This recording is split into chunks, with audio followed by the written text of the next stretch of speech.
جو آدمی برائی کرتا ہے، بے حیائی کرتا ہے، زناکاری کرتا ہے کھلم کھلا، اس کی طبیعت کے اندر وہ حیوانیت ہے، وہ حیوانیت جو خنزیریت ہے، وہ سور ہے اندر سے۔ اللہ کے نبی صلی اللہ علیہ وسلم کے طفیل میں اللہ نے اس عیب پر پردہ ڈال دیا ہے، اور آپ نے دعا فرما دی ہے کہ اللہ میری امت پر اجتماعی عذاب نازل نہ فرمائیے، میری امت کے گنہگاروں کی شکلیں تبدیل نہ فرمائیے، میرے امت پر مسخ اور فسخ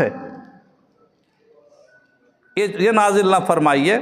کسی کو دھسائیے نہیں، گناہ کے بنا پر کسی کا مکان دھس نہ جائے، کسی کی زمین دھس نہ جائے، کسی کی شکل تبدیل نہ ہو جائے پروردگار عالم۔ یہ تو صدقہ ہے رحمت للعالمین کا، ورنہ ہم سب اسی طرح ہیں جیسے پہلے کے لوگ تھے، اس سے بھی زیادہ خراب شاید ہوں گے۔ اللہ ہم سب کی حفاظت فرمائے۔ ہر گناہ کی تاثیر ہے، یاد رکھیے، ہم جو گناہ کرتے ہیں